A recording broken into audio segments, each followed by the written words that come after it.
बिस्मिल्लाहिर्रहमानिर्रहीम। अस्सलाम वालेकुम। मैं हूं बुशरा सिद्दीकी। ये है आपका यूट्यूब और फेसबुक चैनल।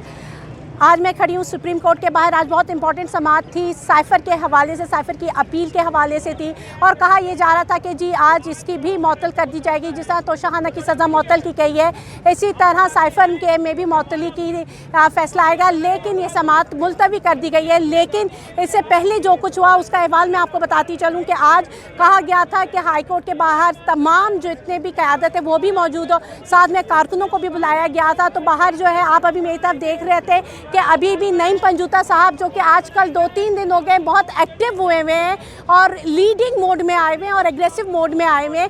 तो मेरे ख्याल से या तो ये अवाम का प्रेशर है, कारकुनों का प्रेशर है जिन्होंने उनको जगाया है। लेकिन अभी जो मैं आपको लेटेस्ट अपडेट देती चलूँ कि अभी जब हाई कोर्ट में हम मौजूद थे तो इतला मिलती है कि आमिर फ़ारूक और उनके बाशमूल 8 जजेस को एक धमकी आमेज़ ख़त मिला है जिसमें से पाउडर मौसूल हुआ है।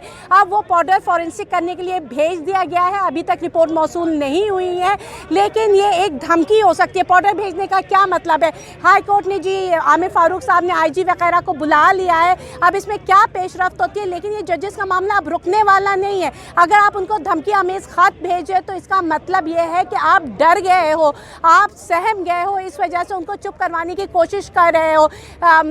जस्टिस फ़ाइज़ ईसा साहब ने 7 जजों पर मुश्तमिल एक बेंच तो बना दिया है सो मोटो का एक्शन लेते हुए, और जो सो मोटो एक्शन लिया है वो भी उन्होंने डर और खौफ की वजह से लिया है। कोई उन्होंने अगर लेना होता ना, जिसे कहते हैं कि जी रूल के मुताबिक लेना होता, तो वो पहले दिन जब उनको ख़त मौसूल हुआ था तब ले लेते।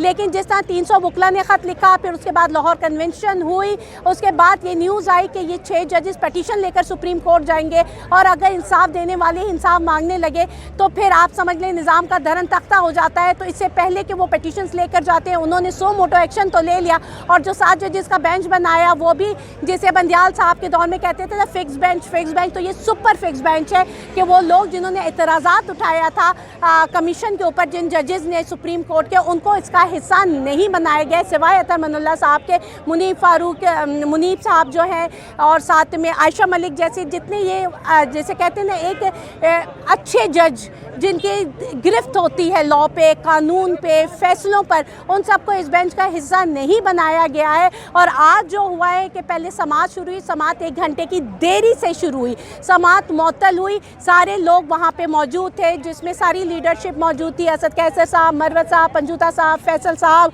जरताज गुल, फिर इमरान खान की बहनें मौजूद थी। फिर जब ये समाअत ख़त्म हुई तो सब ने बाहर निकल कर हाई कोर्ट से लेकर सुप्रीम कोर्ट के बाहर तक इन्होंने लॉन्ग मार्च की है। कारकुन भी जमा थे और कारकुन का यही मुतालबा था कि उन्हें इमरान खान रिहा चाहिए, और शायद यही कारकुन का प्रेशर है कि आज आप देख सकते हैं कि जितनी भी लीडरशिप है वो फ्रंट में आई है, एग्रेसिव मोड में आई है। और अब जजेस के मामले में वो क्या स्टैंड लेते हैं, क्योंकि ये जजेस का मामला समझ लें कि पीटीआई के लिए एक लूज़ बॉल थी जिसको उनको इस्तेमाल करते हुए मेरे ख़्याल से सिक्सर तो मारना ही चाहिए। और जितना, और अब ये जैसे मैंने बताया कि धमकी आई तो ये मामला रुकने वाला नहीं है, ये मामला एग्जैजुरेट करेगा, आगे बढ़ता जाएगा। और इसमें 6 जजेस के आप ख़ुद क्या से होती है, वो ख़ुद क्या स्टैंड लेते हैं, वो ख़ुद कितने डटे रहते हैं, ये बहुत मैटर करता है। अब आमिर फ़ारूक जो धमकी अमेज, क्योंकि ये ख़त आमिर फ़ारूक को भी मौसूल हुआ है, तो उनका क्या रिएक्शन आता है ये सब हम देखेंगे। क्योंकि कल की फिर की इन्होंने कॉल दी हुई है, एक लॉन्ग मार्च भी ये प्लान कर रहे हैं पीटीआई वाले, साथ में 6 अप्रैल को भी कॉल है, 4 अप्रैल को भी कॉल है। तो इन्होंने डिसाइड कर लिया है कि अब जो है वो रुकना नहीं है। जिस तरह के सदीक जान ने कहा था कि जो पीटीआई का प्लान है अगर उसमें से वो 50% भी अचीव कर लेते हैं तो वो इमरान खान को रिहा करवा सकेंगे।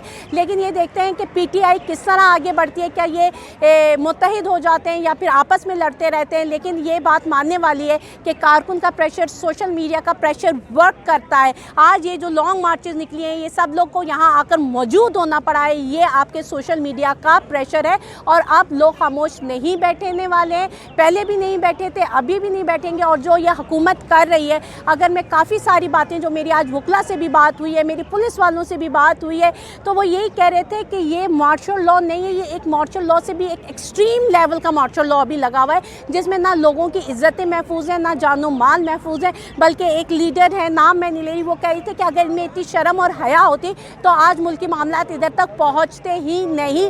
तो बात यही है कि यहाँ पे सबको पता है कि ये मार्शल लॉ लगा हुआ है, हुकूमत कौन चला रहा है, हुकूमत किसके हाथों में।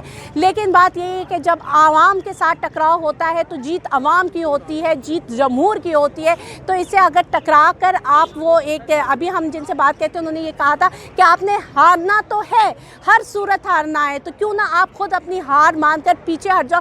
तो इज़्ज़त इसी में है कि आप अपनी हार मानकर पीछे हट जाएं, अदलिया को चलने दें, हर इदारे को आइन और कानून के मुताबिक अपनी राह लेने दीजिए, उसको अपना काम करने दीजिए। मुझे इजाज़त दीजिए, अल्लाह हाफ़िज़।